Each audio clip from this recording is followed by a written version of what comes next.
Nous sommes en guerre.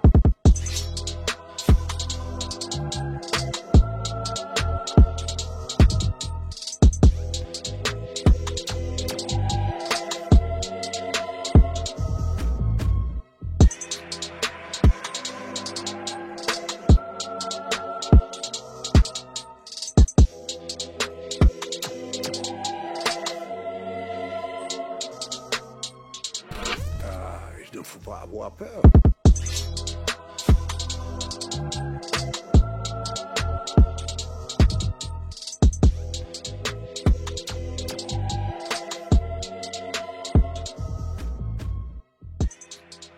Bonjour tout le monde, vous êtes sur Géopolitique Profonde, la chaîne qui a la meilleure programmation du YouTube Live. Et ça, je le dis toutes les semaines à chaque interview. Donc vous l'écrivez, vous faites des tweets, vous l'envoyez aussi sur vos Facebook communs. Voilà, vous dites Géopolitique Profonde, il faut venir. Alors aujourd'hui, j'ai l'immense honneur et privilège d'être invité là. On est chez Monsieur Kémy Séba. J'ai lu son dernier livre, franchement, je me suis régalé, j'ai appris énormément de choses.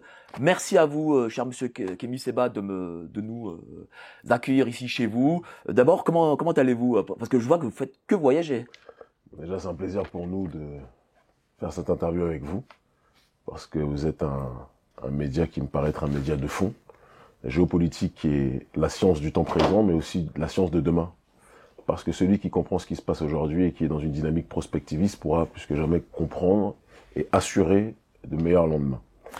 Et vous avez compris, je pense plutôt que beaucoup d'autres, la nécessité de populariser et de rendre intelligible pour tout le monde cette discipline, qui est notre discipline, qui est la discipline pour laquelle nous vivons et via laquelle nous menons notre combat politique. Et donc, je pense que la rencontre était naturelle. Mais justement, pourquoi la géopolitique? Vous avez vu que la géopolitique, c'est en gros l'alpha et l'oméga du pouvoir peut-être sur Terre? Alors, je vais aller plus loin.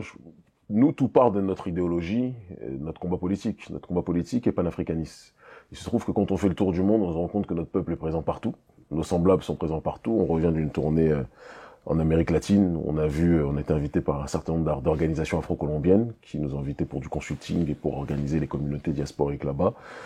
Ce qui nous rappelle qu'en réalité, partout où nous nous trouvons, il y a nécessité de tisser des liens, de renforcer ces liens et de plus que jamais les structurer. Et la géopolitique, c'est comprendre l'impact et de l'environnement et de la terre et de l'espace sur les diverses sociétés, comprendre les différentes interactions inhérentes justement à ces environnements, comprendre la nécessité aussi de tenir compte des ressources qui sont présentes dans certains États, des dispositifs militaires qui sont présents dans certains États, des politiques économiques et sociales qui sont présentes et les répercussions que ça peut avoir dans le monde entier. La loi qui résume pour moi la géopolitique, c'est l'effet papillon. Ce qui se passe dans un espace, si on n'y prend pas garde, risque de se répercuter un peu partout. Et donc je pense que ça revient à la problématique qui dit que si vous voulez gérer votre lendemain, assurez-vous que la maison ne prenne pas feu du côté du voisin, tout simplement. Alors, j'ai regardé beaucoup de vos interviews. Et je sais pas pourquoi les intervieweurs qui vous interrogent disent toujours au début ah oui sulfureux. Est-ce que on est sulfureux lorsqu'on dit les choses dans ce pays? Est-ce qu'il y a une chape de plomb qui fait que on ne peut pas parler et dès qu'on sort on va dire du mainstream on devient sulfureux? C'est ce que je disais à mon petit frère et protégé et ami Gazo. Je disais qu'on est dans un pays où on aime les noirs quand ils font du foot, quand ils font du rap, s'ils sont brillants. D'ailleurs, Gazo est un petit frère extrêmement brillant, je suis très fier qu'il soit numéro 1 là où il est, je lui fais une petite dédicace.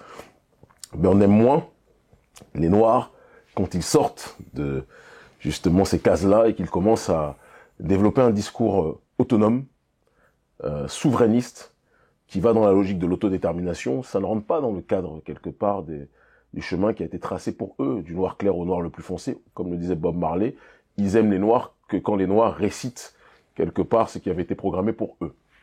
Moi, je pense qu'aujourd'hui, il est important que les populations africaines et afrodescendantes pensent par elles-mêmes, pour leur propre destinée, soient capables de se frayer un chemin pour obtenir leur souveraineté, que ce soit sur le terrain idéologique, que ce soit sur le terrain culturel, que ce soit sur le terrain intellectuel et politique et économique, et que d'ailleurs cette souveraineté ne signifie pas écraser les autres, ne signifie pas mépriser les autres, mais simplement comprendre que on doit, dans un monde où chacun agit pour ses propres intérêts, il est important que nous autres aussi, nous agissions pour les nôtres. Ça me paraît naturel. Alors, du coup, pourquoi cette vision qu'a, on va dire, la République française? Est-ce que parce que c'est cette fameuse république universaliste qui pense qu'elle va civiliser le monde entier? Est-ce que c'est dû à ça peut-être?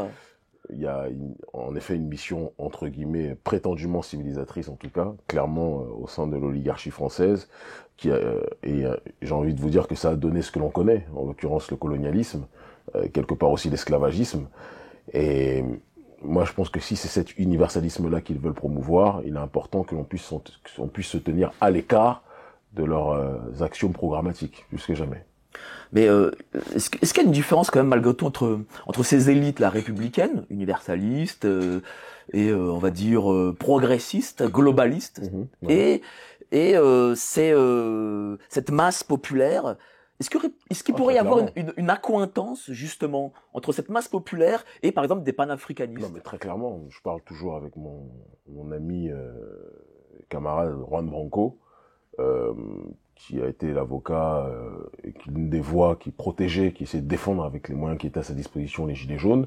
Je parle avec Étienne Chouard de temps à autre, ça fait un bout de temps maintenant que je ne vais plus parler, mais moi les Gilets jaunes c'est un mouvement que j'ai pris d'affection très rapidement, parce que, comme disait Thomas Sankara, les prolétaires de tous les pays sont confrontés au même problème. Et les masses populaires, de manière générale, de tous les pays, sont confrontées au même problème. Il y a une oligarchie néolibérale, le néolibéralisme, qu'il soit économique ou sociétal, qui est devenu l'ultime forme, quelque part, du capitalisme le plus dérégulé, qui est devenu une religion mondiale.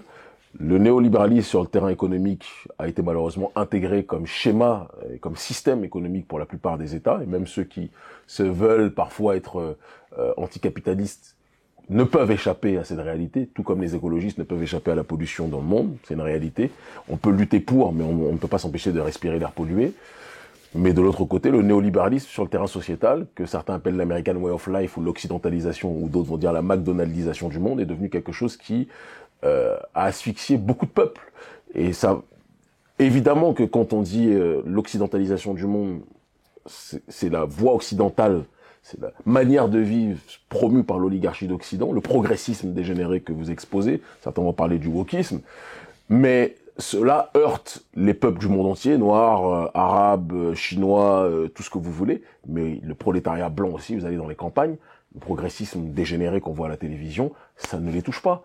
Et c'est la raison pour laquelle je dis que notre problème n'est pas le prolétariat occidental, caucasien, à partir du moment, précisons-le, où il réussit à se départir quelque part des différents mécanismes qui le poussent parfois à penser, agir d'une certaine façon. Et il y en a qui réussissent à sortir justement, à se démarquer de ce que la plantation globaliste voudrait qu'il soit. Et je rends hommage notamment dans mon livre, les rares caucasiens à qui je rends hommage, c'est notamment des gens comme René Guénon, ou des gens comme Poutine, quels que soient les désaccords que je puisse avoir avec lui sur un certain nombre de sujets, ou des gens comme Khamenei, qui, bien qu'iraniens, ce sont les Iraniens, Arias, ce sont des Caucasiens aussi à la base, enfin à la base. Aujourd'hui, ce sont des Caucasiens en tout cas, ça n'a pas toujours été le cas dans l'histoire, et ce sont des gens qui ont réussi à sortir de ce que le carcan du monde caucasien aurait voulu qu'il soit. Donc je crois que ce combat politique et ce combat contre le progressisme est un combat qui dépasse le cadre de la couleur, même si, ne nous trompons pas, la couleur de peau a aussi son incidence, parce qu'il y a une constante que l'on peut donner, c'est que la majorité des populations, entre guillemets, dites originelles, que certains vont dire primitives, que moi je dis primordiales, sont des populations qui sont enracinées dans une problématique liée à la logique de la tradition et d'un éloignement vis-à-vis du progressisme, même si dans le système occidental, on prend parfois les enfants de ces populations noires ou de ces populations à la peau sombre et qu'on expose comme les jouets du globalisme, comme Puff Daddy, comme 50 Cent, etc., qui deviennent, argent comptant, les chevaliers d'une cause qui est en réalité s'est bâti sur leur exploitation.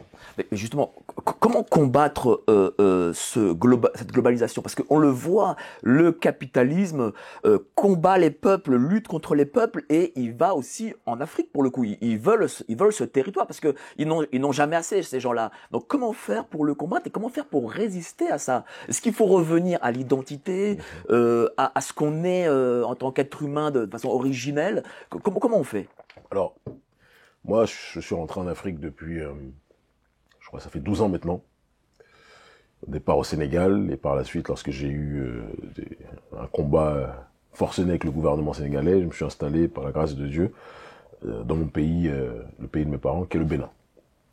Et je sais que l'une de mes premières expériences, lorsque j'ai intégré les sociétés civiles africaines, et que j'ai commencé à travailler à la radio, puis comme journaliste géopolitique, chroniqueur géopolitique, à la première chaîne de télévision privée du Sénégal et l'une des plus influentes d'Afrique de l'Ouest, qui était la 2S TV, je constatais la manière dont le globalisme néolibéral avait réussi à infiltrer les sociétés civiles africaines. De telle sorte que quelqu'un comme Georges Soros et son ONG Open Society, qui comme son nom l'indique, société ouverte, c'est-à-dire une société qui est l'antagonisme même d'une société traditionnelle, qui se veut cloîtrée dans ses principes. La société ouverte, c'est en gros une société qui est ouverte à la réception du progressisme. C'est ça, quelque part, le décodage de ce que Georges Soros appelle la société ouverte. J'ai vu que Soros avait réussi à coopter un nombre incalculable d'ONG, de mouvements citoyens, qui faisaient d'ailleurs la pluie et le beau temps à l'époque, avant qu'on rentre dans justement ce combat politique-là, dans les sociétés civiles. Je vais pas les citer parce que j'ai pas envie de faire de name dropping et que les frères qui travaillent dedans ne sont pas, je pense que eux-mêmes n'avaient même pas compris les mécanismes. Eux, ils ont vu des gens qui leur proposaient de l'argent. Ils se sont dit, tant mieux, on va faire ce qu'on nous demande de faire et puis on va avancer. Mais que ce soit au Burkina Faso, que ce soit au Sénégal, que ce soit en Guinée, beaucoup d'ONG, de mouvements citoyens qui ont pignon sur rue ou qui avaient pignon sur rue étaient financés par Soros. Donc très tôt, je me suis dit que on peut pas parler de lutte contre le colonialisme sans comprendre que le colonialisme au XXIe siècle n'est pas le même que le colonialisme dans les années 80. On peut reprendre certaines phrases de Sankara, mais Sankara faisait face à une période, le mur de Berlin n'était pas encore tombé, donc il y avait encore la bataille, même si le communisme était déjà en train de vaciller, entre deux idéologies d'ailleurs matérialistes, on pourra y revenir tout à l'heure, là où nos populations sont profondément liées aussi à une dynamique immatérielle. C'est quelque chose qui est important de tenir compte, c'est peut-être ce qui explique aussi l'échec du communisme dans nos pays.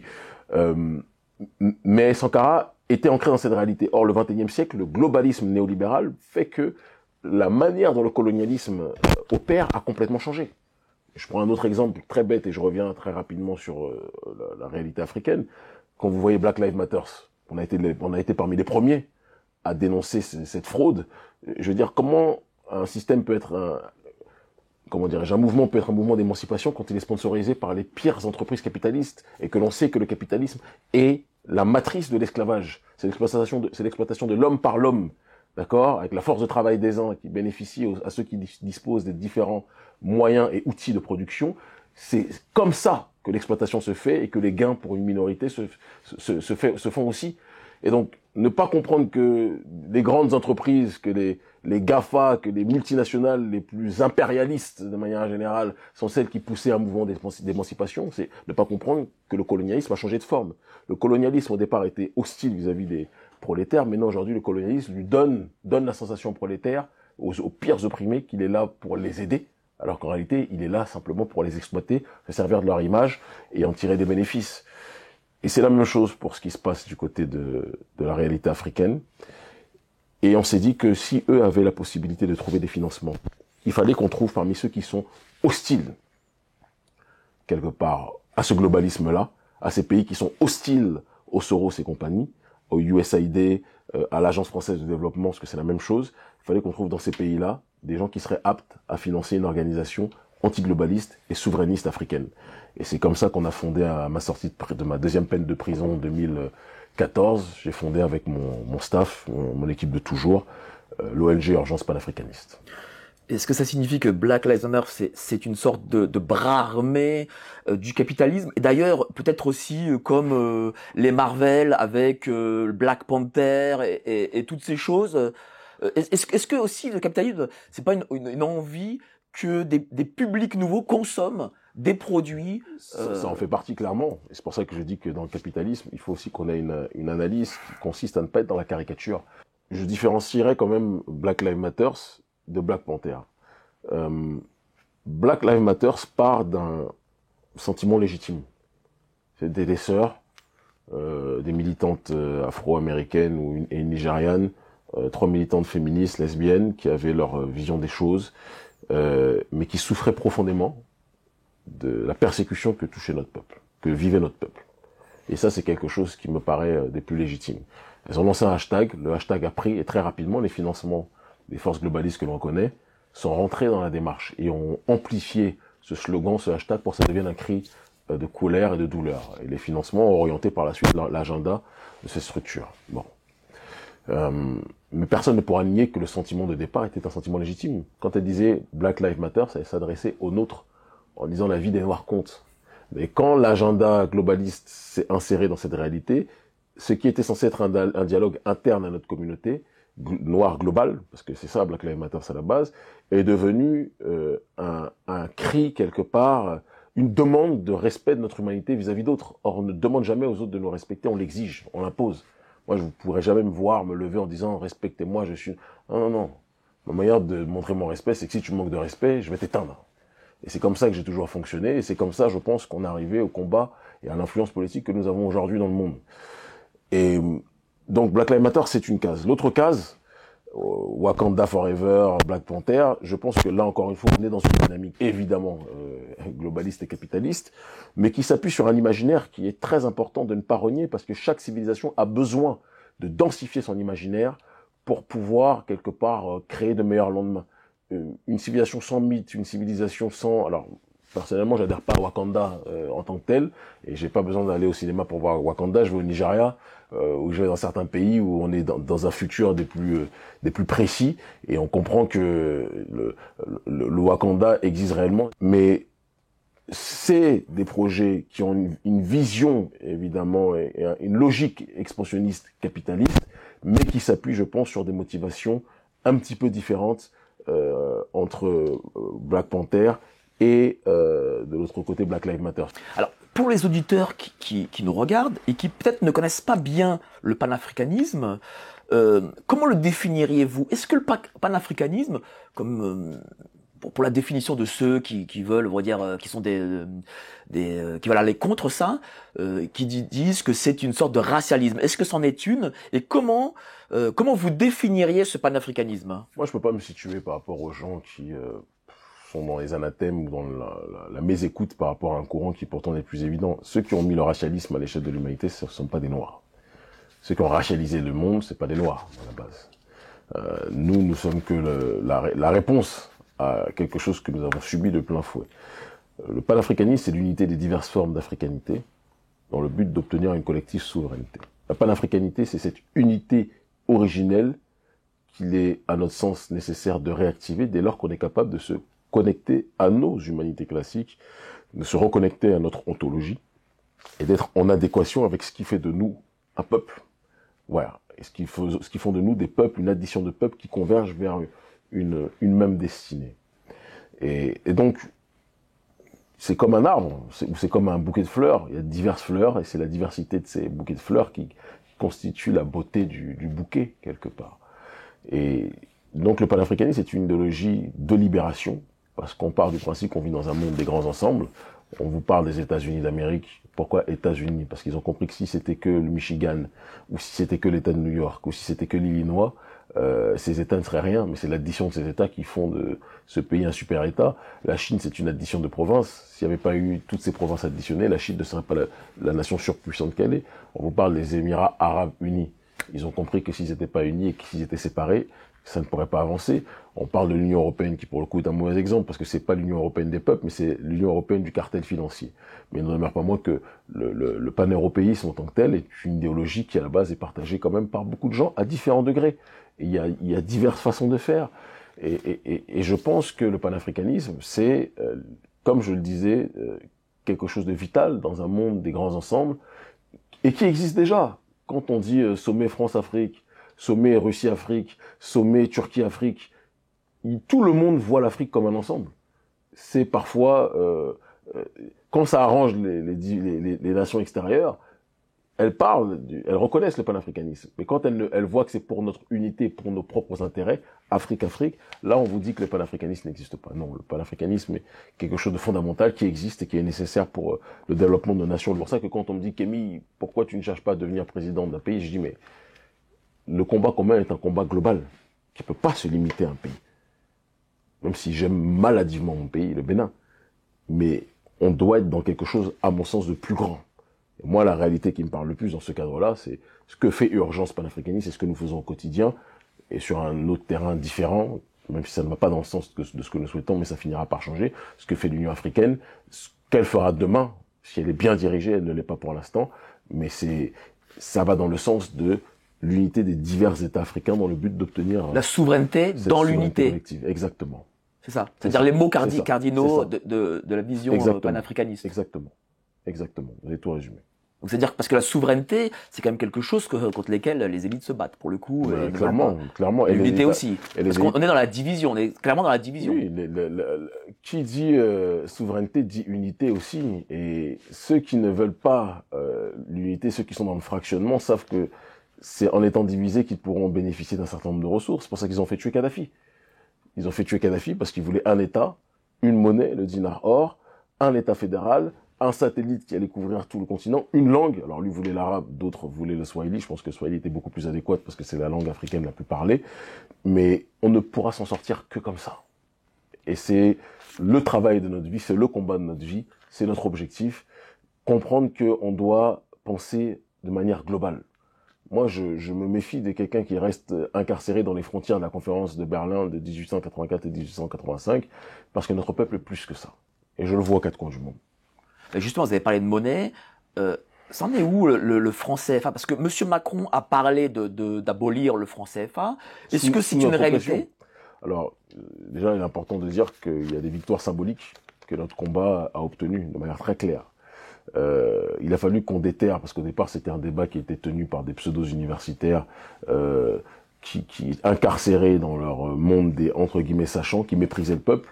Or c'est le peuple qui fait changer le cours des choses. Et donc on a rendu ce débat dans une dynamique gramscienne populaire, dans la logique de la bataille culturelle. On a fait en sorte que le bas peuple a pu se prémunir de ce débat et a pu justement faire de ce débat une arme en tant que telle.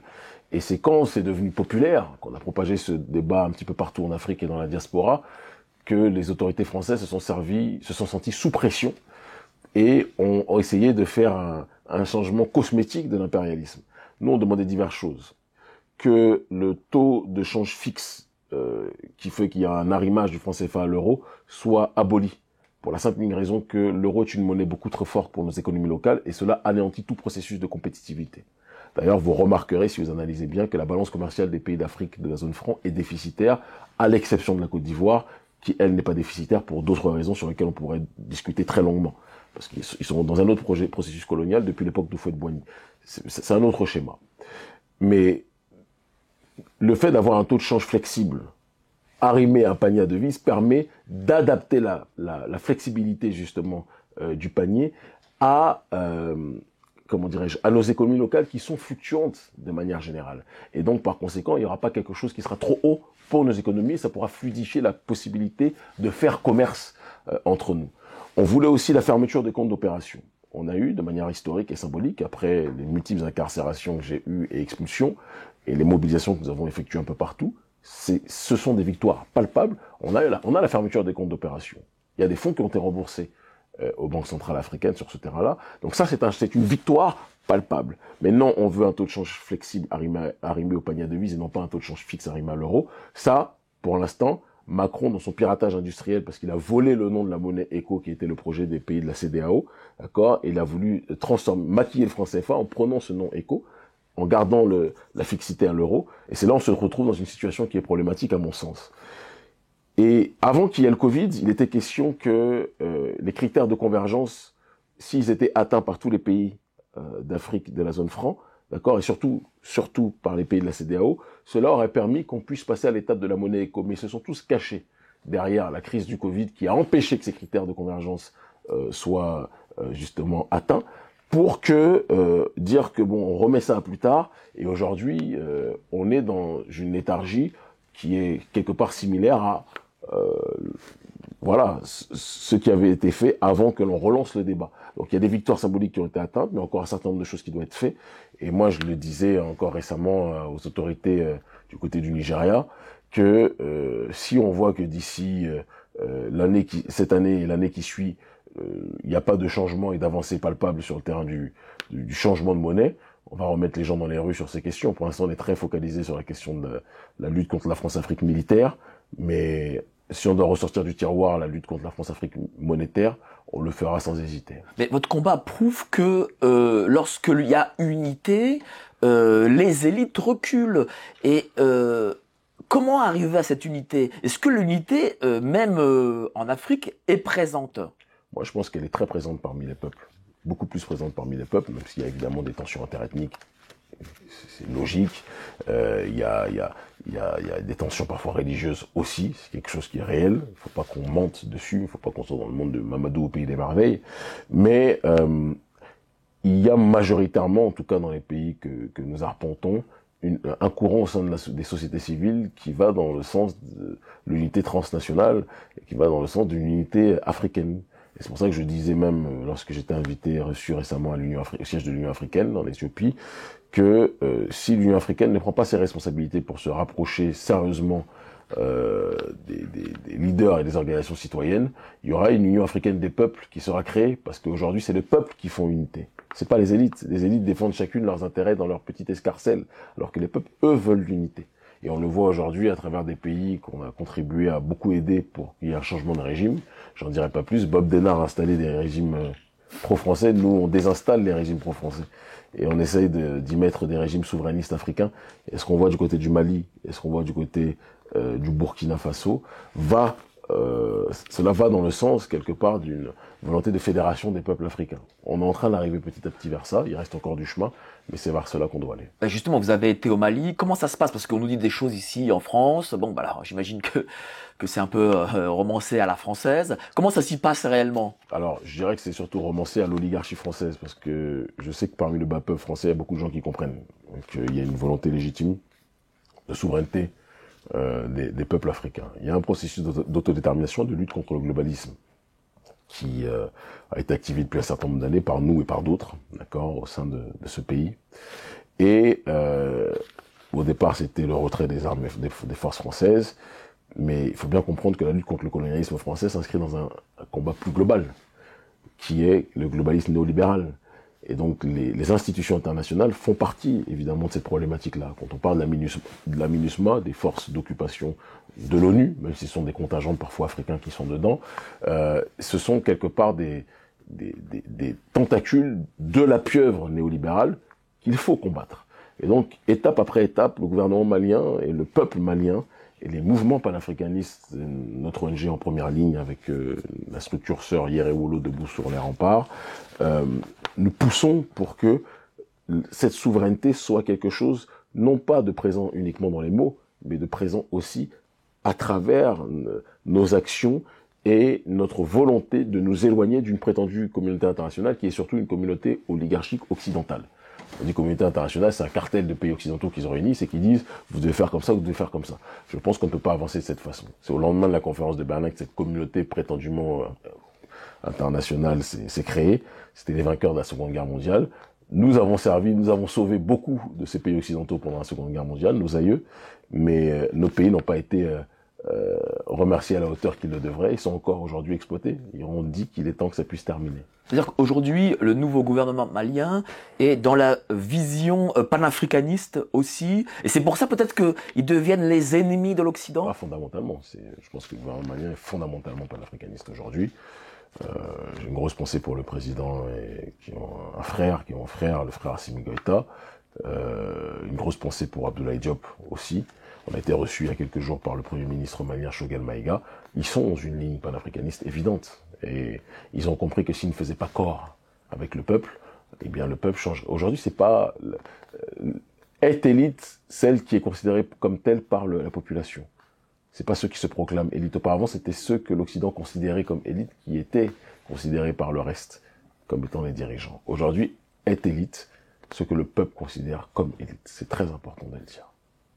Donc le peuple, comment il considère une élite justement, tiens? Est-ce que pour le peuple élite, c'est celui qui est riche, celui qui est plus intelligent? Non, je vous donne un exemple palpable. Déjà, intelligence, c'est quelque chose de très subjectif et relatif, mais l'ancien président Ibeka, je veux dire paix à son âme pour la forme, même si je ne lui portais aucune estime, qui était une marionnette du gouvernement français, qui aimait l'oligarchie française plus que l'oligarchie française s'aimait elle-même, Ibrahim Boubacar Keïta, connu sous le nom de Ibeka. Ce dernier a été démis de ses fonctions après le coup d'État, qui est pour moi une restauration de l'État, par des militaires, notamment les frères que je viens de citer et amis que je viens de citer, qui n'ont été que l'extension de la population. C'est parce qu'on avait déjà activé, avec différents mouvements citoyens, des mobilisations sur le territoire malien. Nous, on opère au Mali depuis 10 ans. En 2023 aujourd'hui, j'ai commencé fin 2013, début 2014, à venir au Mali. Et quand notre ONG s'est constituée en 2015, on était parmi les structures en première ligne pour pousser la population à faire tomber des régimes qui étaient des régimes pro-oligarchie d'Occident. Et c'est pour ça qu'aujourd'hui, ces dirigeants se sentent profondément concernés et nous remercient du travail politique que nous menons pour eux. C'est important de le dire.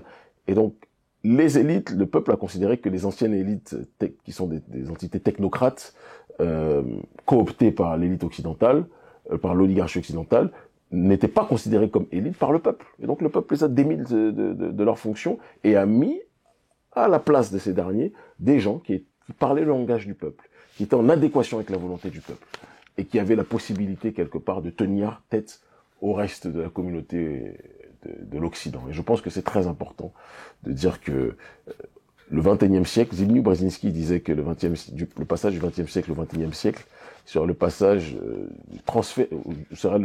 marquerait le transfert de centres de gravité de pouvoir qui auparavant étaient aux mains des élites et qui arriverait progressivement au niveau de la base.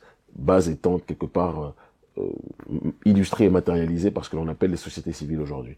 Moi, je pense que le centre de gravité du pouvoir au XXIe siècle, ce sont les sociétés civiles. Et je vais même aller plus loin. On assiste dans certains cas exceptionnels à des situations où certaines organisations civiles, d'accord, sont plus puissantes que les États.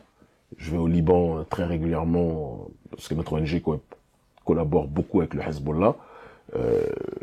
Le Hezbollah est plus puissant que le gouvernement libanais aujourd'hui. On a connu il y a de nombreuses années maintenant Wagner qui fait l'actualité en ce moment.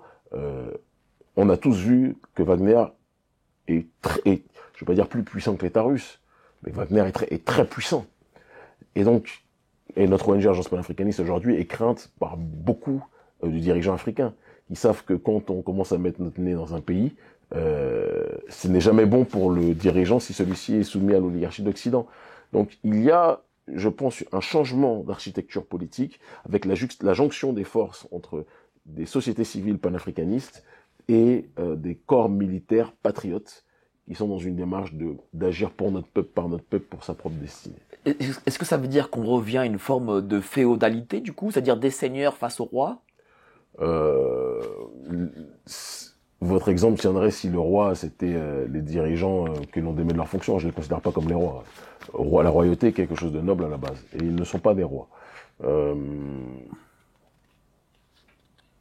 Je pense que la comparaison là-dessus n'est pas raison. Bon. C'est très bien dit pour le coup. Mais tiens, j'avais une question pour le coup qui a fait un peu le tour de France. C'est celle de Maître Gims qui a parlé des pyramides. Qu'est-ce que vous en avez pensé? Est-ce que vous avez pensé et qu'est-ce que vous avez dit de aussi parce qu'on son discours a été ridiculisé et j'imagine qu'il a dit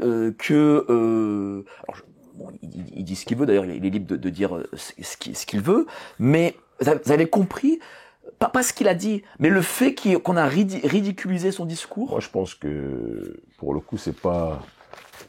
Je veux pas commenter Gims et moi, on se connaît de manière interposée, on a des membres de sa famille qui sont mes proches, donc on se connaît par ce biais, et on échange de manière interposée. Je vais pas revenir sur les propos histoire, électricité, etc. Ça ne m'intéresse objectivement pas. Et ce n'est jamais un propos que vous entendrez de notre côté. Par contre, Gims a été attaqué non pas pour ce qu'il a dit, mais pour ce que sous-tend ce qu'il a dit. Ce qu'il a dit, et ce que sous-tend ce qu'il a dit, c'est qu'en gros, l'Égypte, à la base, est une civilisation originellement parlant noire. Même si, au cours de son histoire, il y a eu différentes migrations.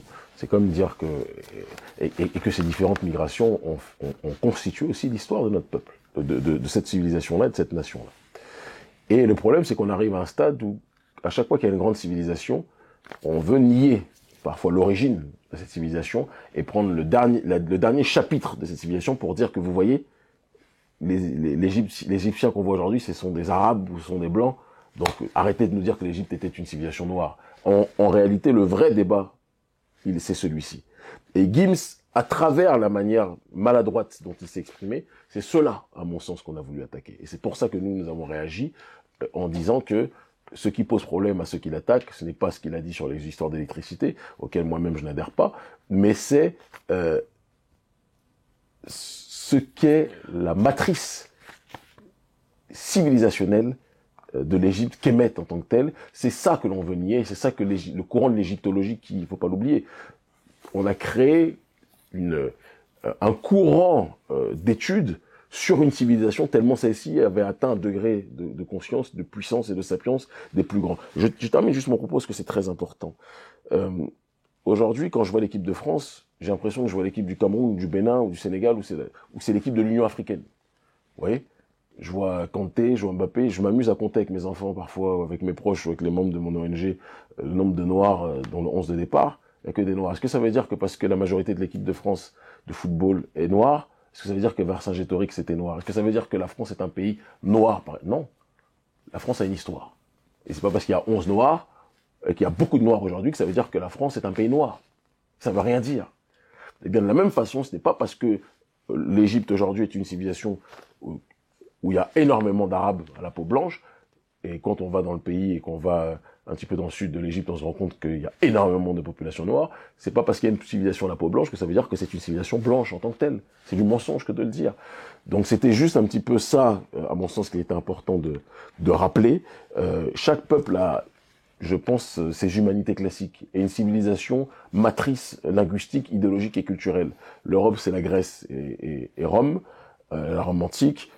L'Afrique, le berceau égypto-nubien, était à mon sens une matrice civilisationnelle du continent africain. Mais justement, qu'est-ce que ça dit de notre société qui nie, par exemple, les travaux de Cheikh Anta Diop?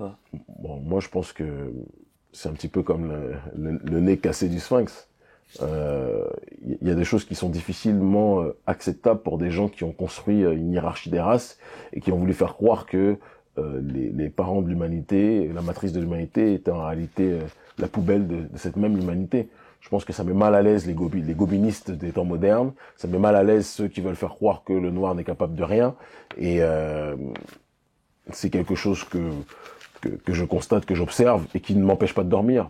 Parce que ce débat très franco-français, même dans un pays dégénéré comme la civilisation américaine, c'est un débat qui ne se pose plus. C'est dire. Vous allez dans les chaires universitaires américaines, vous allez chez les Américains de manière générale, tout le monde sait que l'Égypte était une civilisation originellement parlant noir. Il n'y a que en France, et dans certains peut-être pays reculés d'Occident, qu'on veut nous faire croire le contraire. Écoutez, ça ne nous empêchera pas de dormir, le monde ne tourne pas autour de la France, et bon nombre de gens dans le monde savent de quoi il en retourne en réalité. Alors, ma dernière question, cher Kémy Séba, est-ce que vous avez espoir que cette souveraineté et unité finiront par arriver? Moi, je pense qu'on est en train d'y arriver. Je vis ces étapes au quotidien avec mon équipe, au gré de nos déplacements et de nos missions politiques et sociales, un peu partout sur le continent africain, au sein des diasporas africaines, en Amérique du Sud, en Europe, dans les Caraïbes et ailleurs. Il y a une souveraineté qui est en train de, plus que jamais, d'apparaître à l'horizon. Et je pense qu'il faut la prendre au sérieux. Je vois que nos adversaires des autorités occidentales, que ce soit le département d'État américain qui m'a épinglé récemment, ou que ce soit les instituts comme l'IFRI par exemple, et d'autres, je pense qu'ils savent exactement qu'il y a quelque chose qui est en train de se passer. En ce XXIe siècle, ils le prennent très au sérieux, et ils ont raison. Parce que nous le palpons, nous le voyons, il y a un changement de mentalité. Quand je regarde 10 ans en arrière et je regarde aujourd'hui, il y a quelque chose qui s'est accéléré. Je pense on fait partie fondamentalement ces raisons qui poussent au changement. On n'est pas les seuls. Il y a différents facteurs, mais on fait partie de ces facteurs-là, je crois. En tout cas, merci beaucoup pour cet entretien passionnant. Voilà, le dernier livre de Monsieur Kémy Séba. Voilà, je vous le conseille fortement. Achetez-le. Vous apprendrez tout sur le panafricanisme, tout l'historique. Merci à vous de nous avoir suivis. Je sais, très nombreux. Voilà, vous partagez, vous mettez des pouces, vous envoyez à vos amis. Merci à vous encore. Merci à vous, cher Monsieur Kémy Séba. Et au prochain live. Allez, salut, ciao.